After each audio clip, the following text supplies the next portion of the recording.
Shalom saudara terkasih Tuhan. Apa kabar hari ini? Saya percaya kita semua dalam keadaan baik.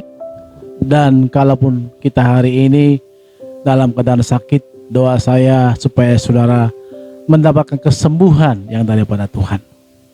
Saudara kasih Tuhan, pada malam hari ini saya akan menyampaikan dalam firman Tuhan bagaimana kita mengatasi keadaan rasa ketakutan, khawatir di tengah-tengah hidup kita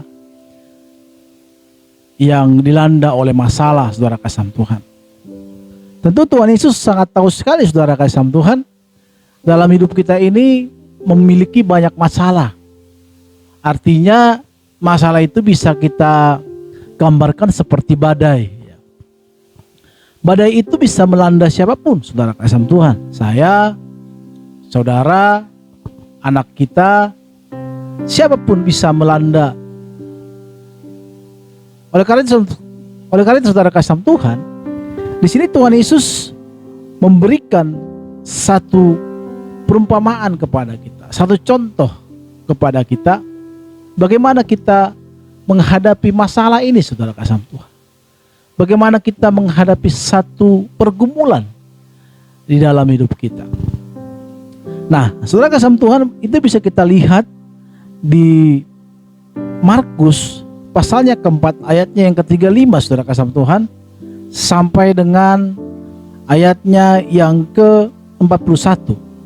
Saya dikatakan, saudara kasih Tuhan, saya akan bacakan untuk kita semuanya. Pada hari itu, waktu hari sudah petang, Yesus berkata kepada mereka, "Mari kita bertolak ke seberang." Mereka meninggalkan orang banyak itu lalu bertolak dan membawa Yesus beserta dengan mereka dalam perahu di mana Yesus telah duduk, dan perahu-perahu lain juga menyertai dia. Lalu mengamuklah taufan yang sangat dahsyat dan ombak menyembur masuk ke dalam perahu sehingga perahu itu mulai penuh dengan air. Pada waktu itu Yesus sedang tidur di buritan di sebuah tilam. Maka murid-muridnya yang membangunkan dia dan berkata kepadanya, "Guru, engkau tidak peduli kalau kita binasa." Ia pun bangun, menghardik angin itu dan berkata kepada danau itu, "Diam, tenanglah." Lalu angin itu reda dan danau itu menjadi teduh sekali. Lalu ia berkata kepada mereka, "Mengapa kamu begitu takut? Mengapa kamu tidak percaya? Mengapa kamu takut? Mengapa kamu tidak percaya?" Mereka menjadi sangat takut dan berkata seorang kepada yang lain, "Siapa gerangan orang ini sehingga angin dan danau pun taat kepadanya?" Saudara kasih Tuhan, murid-murid ini sebenarnya belum mengenal siapa Tuhan Yesus. Padahal mereka sudah mengikuti Tuhan Yesus, dan banyak hal yang di luar nalar mereka telah dilakukan oleh Tuhan Yesus dalam pelayanannya, mengusir setan, menyembuhkan orang sakit, bahkan yang lain-lainnya, saudara kasih Tuhan, yang mungkin pada saat itu di luar nalarnya orang murid-murid saudara kasih Tuhan. Nah, pada saat itu saudara kasih Tuhan, mereka di danau itu mereka sedang dilanda oleh taufan. Tentu saudara kasih Tuhan, kalau kita tahu danau Galilea itu atau danau Tiberias, ya, saya pernah ke sana. Buritan itu seperti lambung kapal, ya kan? Jangan kita anggap bahwa kapal itu kapal yang besar juga, lumayan besar, ya. Kalau saya katakan seperti mobil 3/4 lah. Mobil-mobil yang rodanya 6, ya. Jadi seperti mobil-mobil yang mobil oleng, ya seperti itu besarnya, sebesar kayak gitulah. Nah, jadi ada buritannya, ada tempat bisa orang tidur di situ, saudara kasih Tuhan. Jadi di atas itu tempat orang penumpang dan ada buritannya. Kalau saya kebetulan orang sekitar Danau Toba, buritan itu dipakai untuk mesin, ya. Jadi disitulah Tuhan Yesus tidur, saudara kasih Tuhan. Pada saat Tuhan Yesus tidur di situ, saudara kasih Tuhan, taufan melanda mereka. Ini taufan, saudara, sangat keras. Mungkin ini di luar nalarnya orang murid-murid juga, karena taufan itu sangat kencang sekali dan hampir menenggelamkan mereka, dan air sampai sudah masuk ke perahu, saudara kasih Tuhan. Saudara kasih Tuhan, tentu ini menakutkan bagi murid-muridnya, belum pernah terjadi. Tapi yang menarik di sini, saudara kasih Tuhan, Tuhan Yesus tidur di burita.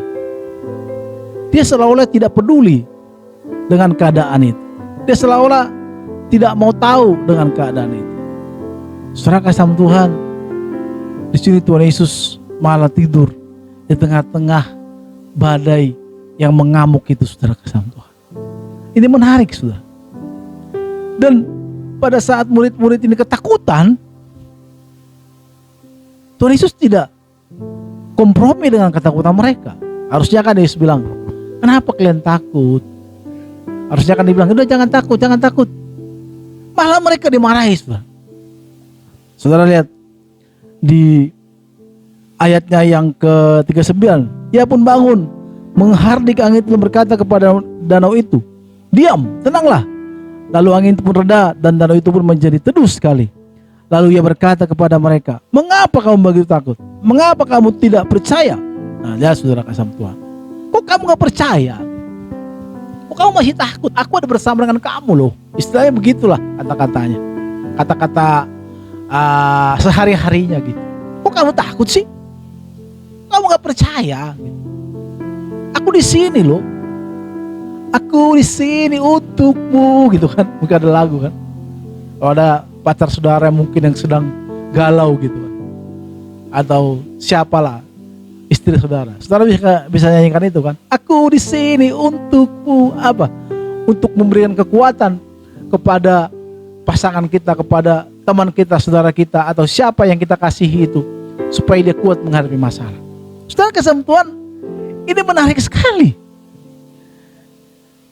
Maka kalau kita masih takut di tengah-tengah keadaan kita, di dalam menghadapi masalah pergumulan kita yang sangat berat, atau saat ini mungkin kita dalam keadaan terbaring di rumah sakit, sakit kita yang mengerikan, dan mungkin maut akan menjemput kita, saudara kasih Tuhan, Yesus marah kepada kita kalau kita masih takut. Kalaupun kita mengalami kematian, kita tahu kemana juntrungannya, saudara kasih Tuhan. Nah, saudara kasih Tuhan, di sini Tuhan Yesus marah, bukan malah Tuhan Yesus memberikan satu penghiburan kepada mereka atau mengelus-elus punggung mereka satu-satu. Kenapa kalian takut? Enggak, kamu gak percaya loh. Orang selama ini kita bersama-sama, kok kamu gak tahu bahwa saya siapa? Saya sudah melakukan banyak hal, kok kamu masih takut? Saudara kasih Tuhan, ini terjadi dalam hidup kita juga, saudara. Tuhan sudah banyak melakukan perkara-perkara yang besar dalam hidup kita. Bahkan ada mujizat yang di luar nalar kita, satu masalah yang tidak bisa kita selesaikan. Tetapi dengan mujizat, dengan pertolongan Tuhan, kita bisa melihat kuasanya, bisa memulihkan, bisa kita selesai masalah kita itu. Setelah kesam Tuhan, setelah itu masalah kita mulai lagi. Kita mulai ketakutan. Ada orang ketakutan bahkan menjadi insecure ya.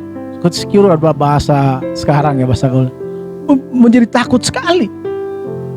Bisa jadi stres gitu. Saudara kesam Tuhan, kalau kita masih takut berarti kita tidak percaya, tidak tahu bahwa Tuhan Yesus ada bersama-sama dengan kita, duduk bersama dengan kita. Pada saat Tuhan Yesus akan lahir, malaikat mengatakan kepada Maria, engkau akan memberikan namanya, yaitu Immanuel, artinya Allah beserta dengan kita. Artinya Allah beserta dengan kita, Allah bersama-sama dengan kita. Kalaupun kita mengalami masalah pergumulan yang sangat berat hari ini, ada satu masalah yang mungkin tidak bisa kita selesaikan. Bagi kita mustahil, bagi kita, bagaimana ini? Sehingga kita tidak bisa tidur, kita stres menghadapi masalah ini. Saudara kasih Tuhan, percayalah, Tuhan Yesus ada bersama-sama dengan kita. Maka kalau kita percaya, maka kalau kita takut, Tuhan Yesus tidak kompromi dengan kita. Dia pasti marah terhadap keadaan kita. Saudara kasih Tuhan, mari berikan pemahaman ini kepada pikiran kita, ke dalam hidup kita, bahwa Tuhan Yesus ada bersama-sama dengan kita.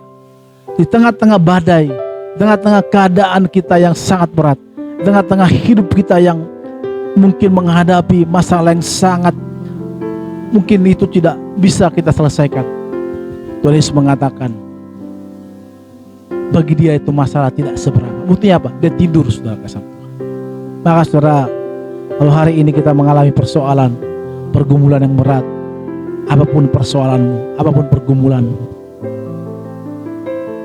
badai, topan yang sangat dahsyat, saya gambarkan itu masalah yang sangat berat. Tidak ada masalah yang tidak bisa diselesaikan, saudara kasih Tuhan, bersama dengan Tuhan. Kalau saudara